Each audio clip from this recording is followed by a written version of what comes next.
Dude, dude, dude. Oh man, Absolute Carnage number 3. You know, there was this big lull in this book where I'm like, I don't know. We're doing a lot of talking. We're doing a lot of talking. And then, bam, out of nowhere. Just boom. Oh, it's so good. Let's see, we start off with Venom being a wimp. And by Venom, I really mean Eddie Brock, because the actual Venom symbiote is like, you know what? Let's kill everybody. Uh, there's Miles Morales. Is that awesome looking? I think that is awesome looking. Look at that. Look at that. Look at the dude. Look at the dude. You can't really look at it because I'm like shaking the book. But look at the dude. That is so cool. So he's like, I gotta get back to my kid. I gotta get back to my kid. I gotta get back to my kid. He's like, oh, Norman, we're trying to save your grandkid. And then Venom's like, good, you've distracted him. Heart stab. This whole book really is about the conflict between Eddie Brock and the Venom symbiote, because Eddie's like, I gotta protect my kid, I gotta protect my kid, I gotta protect my kid. And the Venom symbiote is like, we have to kill my kid.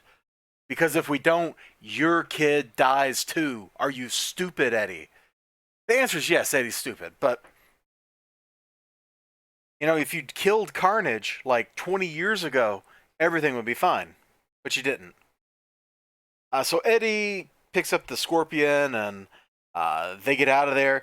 They run headlong into, you know, some Avengers who actually are. That's despite being like a big full page spread. This is actually the worst looking page in the entire book. Yeah, this is the worst page in the whole book. So who's there? Who's there? You know, Captain America, Wolverine, The Thing, Spider-Man, obviously. Bruce Banner. Of course it's Bruce Banner. Who else would you call in a situation like this aside from Reed Richards? Oh, speaking of which, that Reed Richards is gone. Whatever happened off panel, off screen.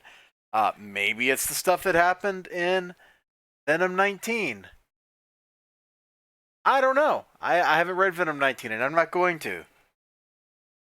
But it is nice that they put in that reference.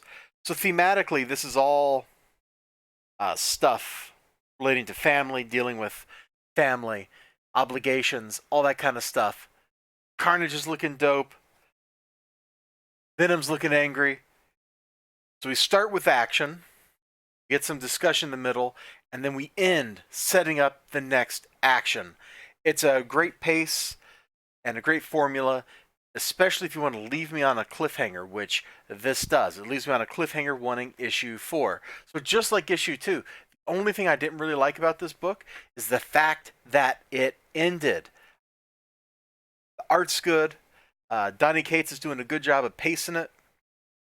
And the only art I didn't like in the book was that one page that I pointed out. Everything else looked pretty cool. Anytime the symbiotes are rolling around, man, it looks pretty dope. It looks pretty dope. Highly recommend Absolute Carnage number 3. You need to get on the Absolute Carnage train. I think they got reprints of the first 2 issues out there now, so if you haven't picked them up yet, now's the time. Just go buy them. Buy it on digital if you prefer. I don't care. You should probably be reading this if you like Venom, you like Carnage, you like Spider-Man. If you like any of those 3 things, you should probably be reading this, because this is the haps. This is what's going on. I dig it. And I think maybe you might dig it too. At least a little bit. Bye-bye.